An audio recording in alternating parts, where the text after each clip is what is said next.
Assalamu alaikum wa rahmatullahi wa barakatuh. Njagala obuuzaako bamashek ab'enjawulo bali hajj ab'enjawulo bahajjat ab'enjawulo nawe ng'osuubira okubeera nga ofuuka hajjat essaawa yonna njagala okubuuzaako n'abakatuliki munana bagamba mukama yeebazibwe mugamba mutya kansubire muli malidaadi saana amanya yenze King Smith nga bulijjo wano ku Celeb Jazz okubanga mutuusako amawulire olugambo pokopoko ebigenda mu maaso ku bayimbi bammwe wanne wali the beautiful Juliana Kanyomozi, how are you doing? Show yazzeemu okubanga ekwajja bagiyita sit down with Juliana yakoma kuleeta luli abayimbi baali bangi naye n'atubuulirawo ku mbeera y'okuzaala bwe yamuyisaamu era yakomye okubanga asalinga ebibuuzo bingi nnyo okuva eri abantu ab'enjawulo naddala abafaani be abadde bavaayo okulaba nga bakola ki bamubuuza ebibuuzo enkumulito so wenyininyini we nagwidde ku mukulu amanyiddwa nga Tuff ono munnange mukozi munnaffe ku TVM gye sijja kwogera naye ng'aludde mu industry eno almost I think coming now to 12 years ng'ali ku screen zammwe ng'abaweereza era oluvannyuma ofunamu obutakkaanya n'omukulu amanyiddwa nga Bebecool sometime back n'ava mu gagamero n'abeera ng'akola bintu bye naye yavuddeyo n'obusungu obwa waggulu ennyo n'okulangira n'okuba nga atabuse n'okuba nga munyiivu ebyensuso amazima gali tino Tuff ono mbadde simulangako nga munyiivu nga bwe namulabye olunaku lw'eggulu Tuff ono agamba muno abantu bangi nnyo abalogo abali mu ggwanga lya Uganda muno naye alabye ku balogo naye bapromota abakulu naddala ddala omukulu amanyiddwa nga Musinguzi mulogo nnyo yagambye Musinguzi oyo ye muntu asobola okuloga enkuba nga Balamu bwe yagamba enkuba n'etatonya ngamba Abitex yagambye Abitex oyo asobola okuloga ng'obadde ogenda kufuna ssente n'otazifuna ebigambo bino nno bya Tuff era yagambye mbu Abitex asobola n'okuloga n'essente zikuli mu nsawo ne zivaamu ne zigenda ewuwe ne ngamba ate awo nga sitegeddeewo ne mugamba obuzibu buno bonna where is it coming from? Nagamba first of all twagende eggulu nga tugenze kulwanirira abapromota abato abateeka ebivulu byabwe ba miliyoni emu mitwalo 8 kikaali simanya comedy Jerusalem sai n'atukiriza n'atuwa sente after spending there almost a week nagamba ngenda battle bwa sente abaana bafune sente kuba abapromota akulu bakwati bafuna sente but because Abitex mulogo tayagaliza inefutwa yakutte kubo nakunganya bapromota banne abakulu okuli Keti Promotions mu Akyekozze okuli Balamu byalugahara owa Radio 4 okuli gundi ono yategese EDDYKENZO bamuyitaani luba events okuli kwegamba bonna ne manager asingayo obumpi mu Uganda manager Sam Mukasa ono wa Chameleon ateka sweet jam ye Masaka yes oyo Sam Mukasa ne bagenda eggulu ne batandika okwogera ssente zaffe zetwala obinga ekyavuddemu jeno n'aziteeka ku Walls ontegera bunyo bo beyagaliza bokka era Tuff ono namugambye naye ate Tuff oli muyimbi otandika ddi otegeka ebivulu bino Tuff n'agamba mbuno nze gwolaba ntegese ebivulu by'abayimbi bannange ku Easter ku Christmas and so on Tuff n'agamba kati saa zongera kuba ntandika nakumanaginga baki bayimbi so it was a lot of bigambo eyogedde ebyamujje mu mbeera okulaba muno akolaki ayogera ensonga ziti naye nga sente zeggulu zo zikyatabuse naye ngenda kuba nkutuusako omukulu amanyiddwa nga Tuff abeere nga ayogerako gye muli ku nsonga zeggulu ne ssente ne be yalangidde okuba muno balogo mu industry just muno Abitex mulogo nakoma biwuliriza ku Balamu naye olaba ne Tuff yakyogedde kitegeeza muno somehow kirabika muno waliwo omukka bagamba there is no smoke without fire kirabika ndowooza omukka weguvaano ogamba muno Abitex mulogo kitegeeza muno ayinza okuba maybe tomanya naye ka tugende wa Tuff abyeyogerere then tukomawo tugendagenda mawulire amalamanyi nnyo tovaawo gendererwa ate ne babyonoona waliwo abantu abefuula abagitegeerera abaana bapromota bababba ssente babakozesa ne bawa ssente abantu abamu ne bazibba ate babba ssente nnyingi ekisinga okuluma nti abaana bebakozesa abaana bola bakuŋŋaanidde wano bakola ebivulu bya miliyoni 4, 3, 5, 10 okuva mu ggwanga lyonna be bakuŋŋaanya nga babasabira stimulus fund eyo abasajja ne bagigabana ne bazibba ssente tebakomawo kuwa abaana bano ssente obuwumbi bubiri kitundu busatu bwagabe bano abantu 3 ku 4 ne batwala ssente ezo na guno gwaka bakyalemeddwa okutwala report kwe bagabira ssente ezo ewa Jeno kyabalema okukola omulango gwe gwabaawo n'omwana nange ntegese ekivulu kya Jazipia nange kenyini bawulya nkuba omulanga ne bankasukira pocket change mbusirika nangamba sigenda kusirika nze ndi mu ddoboozi yoyo atalina ddoboozi nenkwata abaana bano tugenda eggulu na Jeno n'abayita n'abatuuza wali ne tusabira abaana bano obusente babawayo obusente era mu kuyimya amaaso ge namugamba nze sibawagira naye oluusi mba n'ebigendererwa ebituufu naye ne mukutuukirwa abantu abakyamu ne mulaga abasajja bano bajja ne bakuggyako ssente ne bazibba naŋŋamba mpa evidence ne mmuwa evidence y'abakazi 5 mu 4 abaweebwa ssente obukadde 4 n'okwambuka waggulu nga tisiba na bapromota bagabira batabani baabwe ne bagabira bakazi baabwe ne bagabira bakudumi baabwe ne bagabira bakojja baabwe ne bakitaabwe bagabira ssente naye bagenze kuba UG Connect eggulu mwabulidde ebya Balamu ngagezako kuona UG Connect bwe kyabaleme ne bakyusa obufu ne babuza ku bapromota ne bakola ekiwandiiko ne bakiwaayo nga bona ssente z'abaana nti buli omu yafuna ssente abantu batafuna ssente bali abantu 26 bali abaana 25 okutwasabira abaana 2 naye 5 gaawera kubanga jeno waliwo abamusumbu wanga bava embalala abamu nga bava eggulu abalanga balina gye bava ne bajja kati bagezaako zoonoona basabotage nga baleme kuba baana ssente kiki bakola bogenda because basobola okwogera ne Honorable Peace Mutuuzo minisita ne boonoonayo ne badde ewa jeno ne boonoonayo kati n'olabanga bureaucracy bamuleese naye nze kyensaba gavumenti kikimuuliza omuntu wa wansi ekisinga obaleetera obuzibu nga gavumenti nekituba kyaya izimukkiriza abantu abeefuula ababategeereyo basembera betwandiise ba mafia bano abasajja si be bali beetaga stimulus fund bano abasajja bagagga Luba musajja mugagga Balamu musajja mugagga Keti musajja mugagga naye ate be babba ssente z'abaana ne bazitwala kati bagezaako okujustifyinga mbu ssente bazigaba babawe report kwe bagabira ssente naguno gwako ekyabalemye okugiwaayo so beeyagaliza bokka abaluvube ate bagezi bakozesa bano abaana bennyini ne bawaayo $5,000 ne banka okwogera nga bwe baafuna ssente nga tebaafuna ssente bali bubi so amagezi gange gali gamu Honorable Peace Mutuuzo Jeno Salim Sale mwasalawo muwulize omuntu wa wansi Jeno yawuliriza omuntu era mwebaza n'okukiriza okwongera ssente n'awa abaana era mwebaza naye kebinaayingira mu politics w'abaana abasajja otandika okikyanga kyekigendera kyabwe kye bakola bafa kimu bajjeno bagamba omuntu wa wansi nti omanyi nti tuba tokudirinze naffe tosobola kutuuka ku gavumenti ne gavumenti bagigambe watodirinze naffe tutuuka ku muntu wa wansi bongera bakyaya ku muntu wa wansi bo kye bagezaako okukola bongera boonoona mmwe nga gavumenti obafuula ababi bongera kwonoona stimulus fund yammwe nga tetuuka gyerina kulaga bo nga bongera kugaggawala nakubonyaabonya muntu wa wansi so ffe ng'abalwanizi b'eddembe abantu abipopawo abayimirirawo ku lw'eddoboozi ly'abantu tuvaayo ne tugamba nedda obwenkanya bwetaagisa bw'oba obwenkanya nyina bujja w'oyo omukyala gwe sikolagana naye oba omwami wa gavumenti nja kugenda mbufune era kati bwe ndi mu kulwanirira abaana bano bali bubi babagobye mu mayumba bafukira mu bupiira tebalya tebeebaka babagobye mu mayumba basula abamu basula no mu ofiisi ya puniti mwe babeera tebalina kyakulya ate sente zaabwe zabbibwa ate nakatono kewabawadde naho kali mu kutwala budde kufuluma gavumenti bureaucracy alekeraawo systems tuziwa ekitiibwa nezireme kuwanvuwa nnyo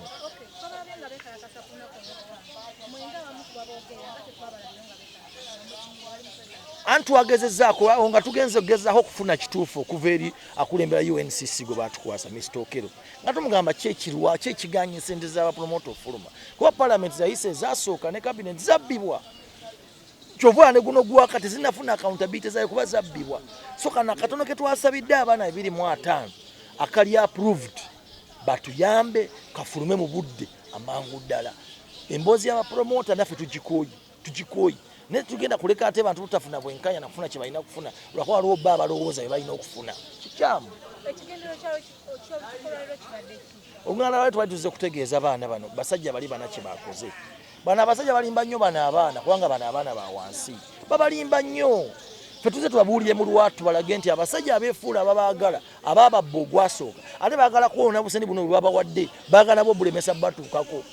abaana abo basobye mu bibiri obalabye bagambye bali 26 batafuna ssente ninga actually bali abaana 25 batafuna ssente bagamba baba abamu baba we ddala buswazi butono nnyo ekitali kitufu abamu tebafunirako ddala ate nga babalujesenga abapromota kujo bamanyi bapromota so muli basajja bakulu mulina abakazi mulina abaana mulina bizinesi zammwe naye obulyake wammwe bubi nnyo mulekeraawo tugitunda abantu abayimba ennyimba ezimu nze bannyumira omanyi bagamba weefuulira mu kiti nga mbazzi era akantu kintu bayita ssente omwe bagamba omuntu tomwesiganga ekisolo kye bayita omuntu tokyesiga naye ekintu kye bayita ssente kikyusa abantu anatalaba Ronald Mayinja mbutuufu ng'akuba buyimba buno Africa ensi tugitunda simanya biki ensonga yimba nnyo but Ronald Mayinja munnange twamuguddeko asooka tuwulire ye perspective ye yeggulu yali etya omaina ku Ronald Mayinja musajja wa luzungu ayogera oluzungu oyinza okugamba agenda mu parliament oba asaba bwambasada kyesimanyi but Ronald Mayinja after okubotola ebyama ebimu ku ebyali eggulu ebyokusoma yagambye ebyokusoma yabikuba oluku mu mutwe ne tumugamba okay so yabikuba oluku mu mutwe then twogerekoko ku nsonga ku nsonga za birthday nangamba yes nze I have my money I'm not a seeker I am not an orphan though bazadde bange bafa ne mugamba okay that is good so twakuleyo surprising omukulu amanyiddwa nga Catherine kusasira ku birthday nagamba akantu katono nnyo kakeke ka mitwalo 5 nade nokamuwa because nze ne Catherine kusasira we come a long way nagamba ate Catherine kusasira ine ebintu nnyo byankoledde mu bulamu bwange yesigenda kuvayo kola kikubanyonyola Ronald Mayinja ono nennyongera omubuuza ku bya music we kubanga abantu banyi bavuddeyo nga bagamba muno Ronald Mayinja music gwotunda gwogenda okuguza Jerusalem sale twali twamugula aba Dick Promotions bavudde abakasiwukira different organizations zivayo and families okulaba muno ziyogera ku bya music bino Ronald Mayinja nagamba yes it's true natundako kwa albumu zange nenze gomulaba na albumu zezika wansi we albumu za 5 kati kasiwukire mba namuguzako albumu 3 ontegedde bunnyo then ne Dick Promotion ne muguzako album 2 kitegeeza ninayo album endala 4 zesinatunda yeyo music wange gwe ngendo gukwata ntunze Jerusalem sale naye ate sagala abantu balowooze mu kyatutte gulukwade kutunda music waffe no that was a preposition bakiteesako obuteesa ekiteeso naye tekinayitamu oba tebanakubanga kulaki nga bachi Jerusalem Center nakubanga akibayinga so for that reason Ronald Mayinja yanyongedde okunyonyola ku nsonga za copyright nayongera okunyonyola ku nsonga za album ze zonna entunde n'ezitali entunde nagamba ate ekirala akyasobola okuyikera ku mutya nayimba album endala nga 10 kubanga akyali mulamu okyegera asobola okuyimba music mpya gwasobola okubanga aguzaani Jerusalem Sale if all bali baclaiminga muno music ono yali yamukolaki bali bamugula dda nitumugamba okay fine naye kati bali bo contract egamba ya myaka emeka nagamba ine ebintu byedda twayinga tetwasoma nnyo ebintu byedda batwalanga speed balooya bedda so nyinza okuba nambaguza for a lifetime oshegedde rights zonna nenzibawa naye kigaana kubanga nze sobola okukola ki nsobola ogenda nenkola ki nempandika music mpya nengenda mu studio kwa nina studio nemuyimba nenziramu nemukola ki nemutunda so nze mwayimba music nkyaliwo kati bo kibalumira ne mugamba naye ate ensonga za kasente ka Jerusalem Sale agamba eri twali tugenze kusoma na kulobingira industry era mulinde ebintu binnya bigenda okubanga bijja naye akasente koteri nnyo kyamaanyi kikola ki kiriyo kigenda mu maaso so for that reason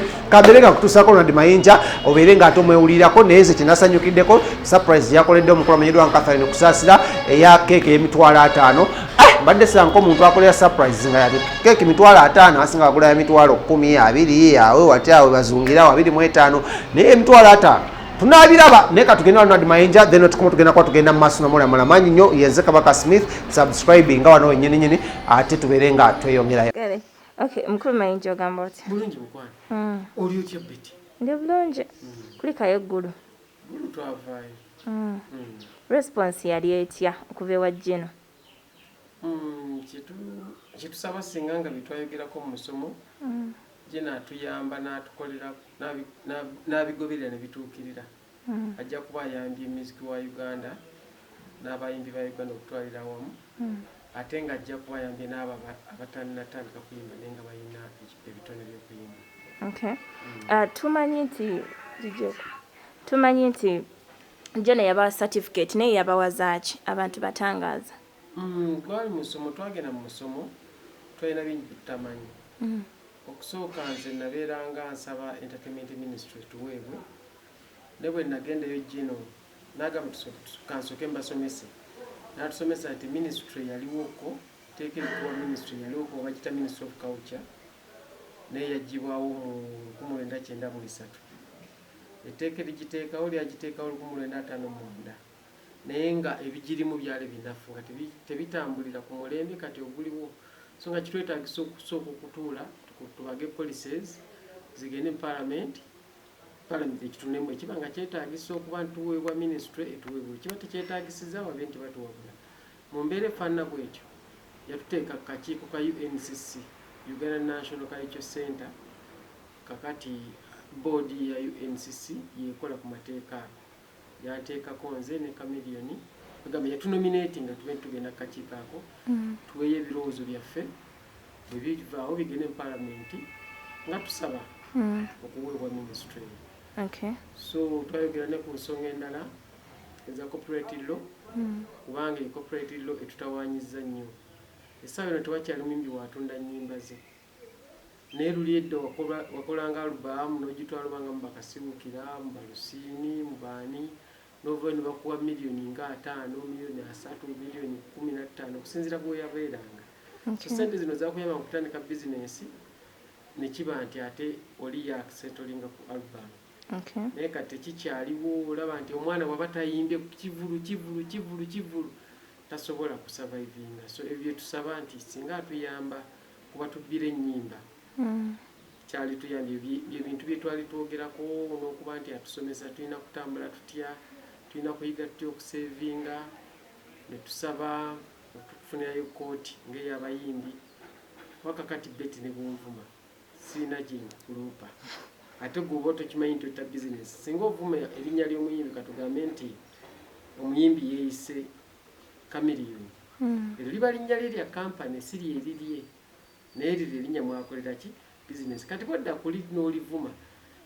kisaana kyenkanankana nga bw'otula n'ovuma oba Coca-Cola oba Minowota kitegedde bulungi ate nga bali tembavuma naye yo omuyimbi muvuma tumususse oluusi kati aze eggulu wabayo abantu bangi wagendayo abasomesa wagendayo abasawo abalimi abaki nerera abayimbi bavuddeyo waliyo abantu abalala naye bwe tembavuma naye omuyimbi bw'alinnyayo yo ne muvuma yagwamu agenda afe alifa ddi biki anti mwe mukisussizza fe oyinza okuba nga ggulu bukyabawo akawulirayo abayimbi omulundi gumu naye buli lunaku wabeerayo abasomesa nakati leero abaliyo nga tembavuma kuba si bayimbi tufuna bulungi era singa otunda mu bantu abagenda eggulu ndoza muyimbi yasinga obutafiibwako kubanga omuyimbi bw'ogenda nga leero puroguramu watabawo puroguramu bagamba funa wootuula tujja kukulaba wiiki eri olwo nolwebaka eggulu ekirumu bwe baba kuyambye ne bakusasulira bills za hotel then ne weebaka kuba nti baba nabuddebo ne bana abalala bonna abalimi basawo balunzi abo tembagamba naye omuyimbi lwalinyeeko egamba ensonga ezo si nnungi muddemu omutima omulungi nti omuyimbi lwalinnyeeyo olwo ye ayina kuba wansi so nga naffe tuli mu kulwanira industry tulabe ntutwalibwanga abantu omuntu wabba enkoko ya mutwalo akwatibwa era asibibwa naye ate omuntu wabba oluyimba nga olutaddemu miliyoni za 5 oyo mugamba talina kyakoze era muwagira ate yamubbye eki atalina kyeyamubye so ebigwe bityo byetubadde mu kuteesaako jero naaba nti yatuwuliriza ajja tuyamba okutwogererako nebikikwatako batukonsidering.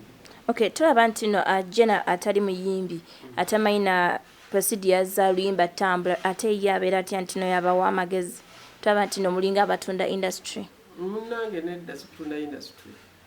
lwakubaga otwebwa Jenna kati tulina we tutatuuse tulina ne baganda baffe bali mu parliament betwasuubira nti bajja fronting etteeka lya copyright nabo ndowooza bakyakikolako bw'obanga onoonya obwenkanya otambula mu buli makubo naye Jenna y'omu si yekka y'omu ku bantu abangi abatuviiridde okusobola okutuwuliriza ate munnange omulabawo nga musirikale naye amanyi bingi ebikwata ku industry. Yes, so yatusomesezza ebintu bingi muyimbi asevinza atya n'atusomesa music economics ebintu yabifayiringa dadadadadada singa mpaakale n'alikulaze n'ekitabo wano ekinene nnyo kyeyakubedde ekyabayimbi. Ye gwomu ku bayimbi abatundanga edda albums ate nga tulaba essaawa eno gwomu ku bayimbi ababeera eggulu ate nga mulina okuddamu mutunda ennyimba ezo temugenda tandikawo entalo wakati w'abantu abazigula edda nga bakasiwuukira nemmwe abaliwo kati.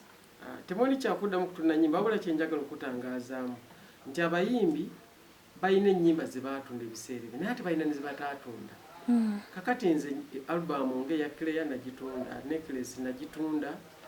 ndowooza nenja kulondola nagitunda, ne nina ze saatunda nga bw'ogamba tuli ku bunkenke sina gwe naluguza. Africa sina gwe naluguza. Bunkenke twaluguza tewalutunda? No, saalutunda. Twolya nti waluguza ab'NRM. ebyo propaganda bamu abene alimba alugula balikoze ki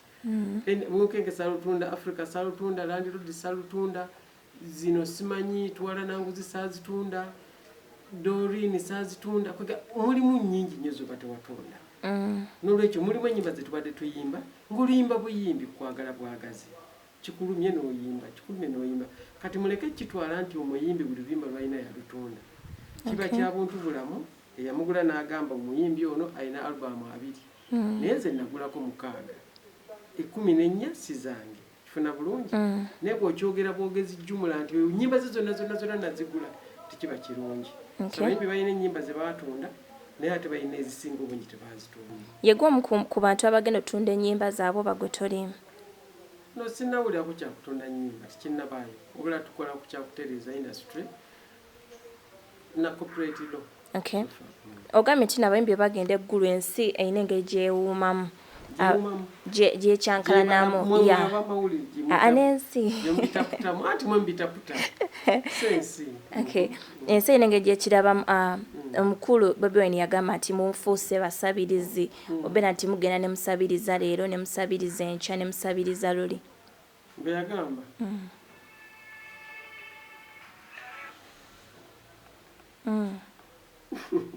you know certain things I can't give my comment where something deserves my silence. Gw'okirabanga ki mubanga abasabiriza mbanga abafuna ku kimu afiirwa